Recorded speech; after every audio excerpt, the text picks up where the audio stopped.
এখন আমাদের যে ম্যাটটা দেওয়া আছে সেটা হচ্ছে gas engine works on a four stroke cycle and has the following dimension: a cylinder diameter 25 centimetre, stroke bore ratio 1.8, clearance volume for 4400 cc, engine speed 240 rpm, mean effective pressure of indicator diagram 7 kg per centimeter square, mechanical efficiency 75%।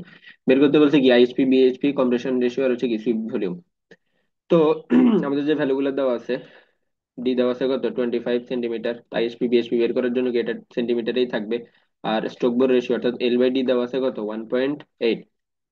তো এখান থেকে এল এর ভ্যালুটা কত আসবে, L equal to 1.8 into 25 divided by 100। কারণ কেন, আমাদের এলটাকে কি আমরা সবসময় মিটারে কনভার্ট করে নিব। তখন আমাদের এখান থেকে এল এর ভ্যালুটা আসে 0.45 মিটার। এখন এন এর ভ্যালুটা এখানে কত দেওয়া আছে, 240 আরপিএম, 240 আরপিএম। আর আমাদের এখানে পিটা আছে কত 7 কেজি পার সেন্টিমিটার স্কোয়ার। এখন ইঞ্জিন স্পিডটা দেওয়া আছে, কিন্তু আমাদেরকে তো এনটা বের করতে হবে। যেহেতু হচ্ছে কি আইএসপি বের করার জন্য সূত্র হচ্ছে পিএল এন, তো আমাদের এনটা লাগবে। এখন এখানে কত বলা আছে, ফোর স্ট্রোক ইঞ্জিন। তো ফোর স্ট্রোক ইঞ্জিন বলা বলা আছে, এবং কি এখানে কোনো সিলিন্ডার সংখ্যাটা বলা নাই। যদি ফোর স্ট্রোক ইঞ্জিন বলা থাকে আর কোনো ধরনের সিলিন্ডার নাম্বার না বলা থাকে, সিলিন্ডার নাম্বার বলা না থাকে মানে সিলিন্ডার নাম্বার ওয়ান, একটা সিলিন্ডার। এখানে যেহেতু সিলিন্ডার বলা নাই, তো ফোর স্ট্রোকের ক্ষেত্রে কি হয়, N by two, N by two into কি এনসি।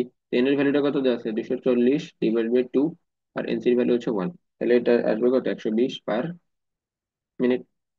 এখন এখান থেকে আমরা আইএইচপি এর ভ্যালুটা বের করি। আমাদের কত, IHP equal to P L A N divided by 76 into 60। তো পি এর ভ্যালুটা আসছে 7, এল এর ভ্যালুটা আসছে 0.45, এর ভ্যালুটা হবে কত, pi into D by 2, D আছে কত 25 divided by 2 whole square into N, N এর ভ্যালুটা আমরা পাইছি 120 ডিভাইডেড বাই 76 ইন্টু 60। তখন এখান থেকে আমরা যে আইএইচপি এর ভ্যালুটা পাবো সেটা হচ্ছে 40.67 হর্স পাওয়ার। এখন আমাদের যে বিএইচপি এর ভ্যালু, বিএইচপি টা হচ্ছে কত, আইএইচপির সাথে জাস্ট মেকানিক্যাল ইফিসিয়েন্সিটা গুণ। মেকানিক্যাল ইফিসিয়েন্সি কত দেওয়া আছে, 75%, পার্সেন্ট ফেরানোর জন্য 100 দ্বারা ভাগ। তখন বিএইচপি টা হবে 30.50 হর্স পাওয়ার।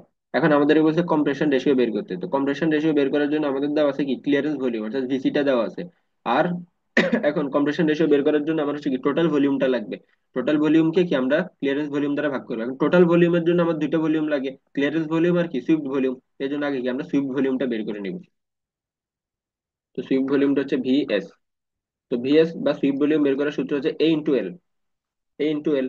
এখন আমাদের এখানে যেহেতু ভিসিটা সিসি তে দেওয়া, কিউবিক সেন্টিমিটারে দেওয়া, এই জন্য আমরা কি সুইপ ভলিউমটাও কিউবিক সেন্টিমিটারে বের করার চেষ্টা করব। এই জন্য এল এর যে ভ্যালুটা, এল এর ভ্যালুটা আমরা এখন কি সেন্টিমিটারে কাউন্ট করব।